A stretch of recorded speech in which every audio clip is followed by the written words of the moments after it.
आपने यहाँ पर अभी एक प्रश्न बुलाई थी, तो इसके बारे में पहले बताइए। देखिए, मैं मुबारकबादी देना चाहता हूँ यहाँ के लेफ्टिनेंट गवर्नर साहब को, यहाँ की एडमिनिस्ट्रेशन को, हिंदुस्तान के वज़ीर आज़म को और होम मिनिस्टर को, जो आज इंडस्ट्रियल पैकेज इजरा की गई है। मुझे पुख्ता यकीन है कि इसमें हमें काफ़ी इन्वेस्टमेंट्स आएंगी और इंडस्ट्रियाँ लगेंगी, क्योंकि इसमें जो इंसेंटिव्स दिए गए हैं, मुझे लगता है कि इनकी बदौलत हमारे 4-4.5 लाख लोगों की रोज़गार के लिए एक मौका फराहम होगा। और मैं अपनी इंडस्ट्रियल बरादरी से जो जम्मू एंड कश्मीर में हैं उनको भी कहूँगा कि पहले तो हमें खुद फ़ायदा उठाना चाहिए इसका, और जहाँ हम नहीं कर सकते, हम बाहर जो बाकी स्टेट्स में इंडस्ट्रियलिस्ट हैं उनको हम दावत देते हैं, आइए इन्वेस्टमेंट करिए। Jammu and Kashmir is a very good destination for industries. यहाँ लेबर की अवेलेबिलिटी है, यहाँ जो हमारे बच्चे हैं बहुत ही ज़हीन और काबिल हैं। आपको किसी और स्टेट में इतने ज़हीन बच्चे नहीं मिलेंगे जितने यहाँ मिलेंगे। सर, अगर देखा जाए काफ़ी ज़्यादा पॉलिटिशियंस इसके खिलाफ आवाज़ उठा रहे हैं कि इंडस्ट्रीज पॉलिसी अगर जो है वो यहाँ से मतलब गैर नॉन लोकल्स यहाँ पर आएंगे, तो जिस तरह से 370 हटने के बाद इनका यही मंशूर था, आपको लगता है कि उनकी जो बोली है वो इसके खिलाफ? देखिए, मैं एक चीज़ बताऊँगा, इंडस्ट्रियल पॉलिसी तो पहले भी हम लीज़ पे देते थे आउटसाइडर्स को, ऐसा तो है नहीं कि 370 में हमने नहीं दिया था। यहाँ लीज़ पे हम लैंड उनको देते थे आज भी। और इंडस्ट्रियल इन्वेस्टमेंट के लिए मुझे नहीं लगता किसी को कोई एतराज़ होना चाहिए कि इन्वेस्टमेंट क्यों हो जाए। हाँ, ये बात सही है, जो इन्वेस्टमेंट यहाँ करेगा he should not get the domicile rights. उनको अगर लैंड राइट मिलता है क्योंकि वो इन्वेस्टर इन्वेस्टमेंट करना चाहता है, उनको डोमिसाइल राइट्स नहीं मिलने चाहिए, वो दूसरी बात है। लेकिन तो अपोज अ स्कीम जिसमें हमारे बच्चों की एम्प्लॉयमेंट होगी, मुझे नहीं लगता है अपनी पार्टी उस चीज़ के हक़ में। हमें कोई भी चीज़ जिससे हमारे लोगों को एम्प्लॉयमेंट मिले यहाँ और अपने घरों में ही मिले employment, why should be oppose it. तो उसमें काफ़ी ज़्यादा जो होटलियर्स है वो सामने आए, क्योंकि कुछ दिन पहले मतलब दे होल्ड है press conference here in Srinagar की, उन्होंने बताया कि हमसे लीज छीना जा रहा है और बाहर के जो नॉन लोकल्स है उनको लीज दिया जा रहा है। देखिए, लीज किसी से छीना नहीं गया है। हम तो वो उनका केस भी प्लीड करते हैं। आज भी मैं कहता हूँ, जिनके लीज ख़त्म हुए हैं उनके लीज रिन्यू होने चाहिए। क्यों नहीं करेंगे? The government will do it. मैं आपको कहता हूँ, कैसे नहीं करेगी? हम की हाँ, हमारा ये मानना है जिन्होंने इन्वेस्टमेंट की है उनके लीज रिन्यू होने चाहिए। सर, अगर देखा जाए यहाँ पर काफ़ी ज़्यादा जो स्कैम्स सामने आ रहे हैं, उसमें कल आरटीआई के दौरान महबूबा मुफ्ती का भी, मैं उस पर कुछ कहना नहीं चाहता हूँ। क्योंकि that is relating to a leader about her personal conduct. I will not speak anything on it.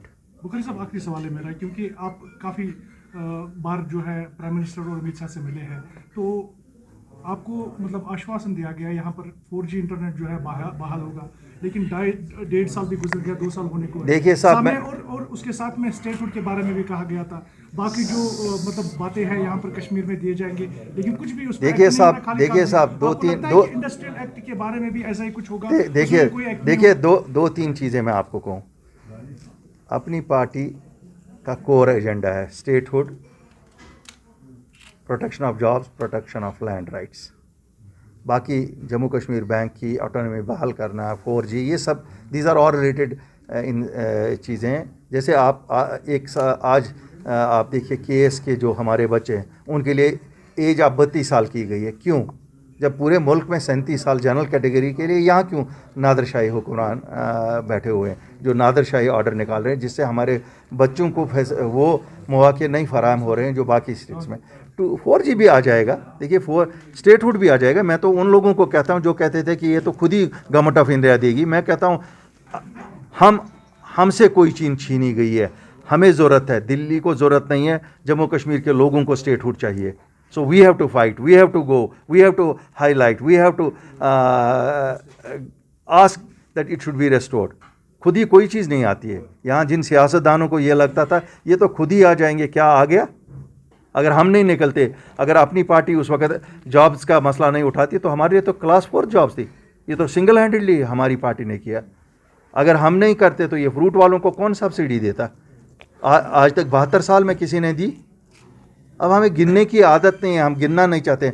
5 अगस्त 2019 को 370-35 से हटने के बाद आपके लैंड राइट्स कोई नहीं थे, कोई भी ज़मीन खरीद सकता था। जब हमने परस्यू किया ठीक है, 100% हम सेटिस्फाइड नहीं है, लेकिन 95% लैंड तो आपका रिजर्व हो गया ना जम्मू कश्मीर के बाशिंदों के लिए ही। कुछ दिनों पहले उमर अब्दुल्ला ने आप पर ब्लेम किया था कि आप हॉर्स ट्रेडिंग में इन्वॉल्व है, उनके कुछ लीडर्स को आप अपनी पार्टी में देखिए मैं बता दूंगा, उमर साहब की मैं बहुत इज़्ज़त करता हूँ। यहाँ कुछ जगहों पे इंडिपेंडेंट्स ने भी जीता डीडीसी के इलेक्शंस। अगर उनकी पार्टी ने किसी इंडिपेंडेंट को लिया और अगर हमारी पार्टी में भी आया तो इसमें क्या है, ये तो चलता रहेगा, ये तो चलता रहेगा। इंडिपेंडेंट्स तो आते जाते रहेंगे, वहाँ से यहाँ, यहाँ से वहाँ चलेंगे, लेकिन शुरुआत उन्होंने की थी और उन्होंने अगर एक जगह शुरुआत की, हमने भी हो सकता है हमारी पार्टी ने बाकी सुनिए बाकी मैं उस सियासत के ख़िलाफ़ हूँ, आया राम गया राम सियासत के ख़िलाफ़ हूँ, क्यों डेमोक्रेसी के लिए वो अच्छा नहीं है। देखिए, सच मंजर आम पे आना चाहे, बेगुनाहों का खून बहाना और हमारे नौजवानों का किसी को भी एक्सेप्टेबल नहीं है।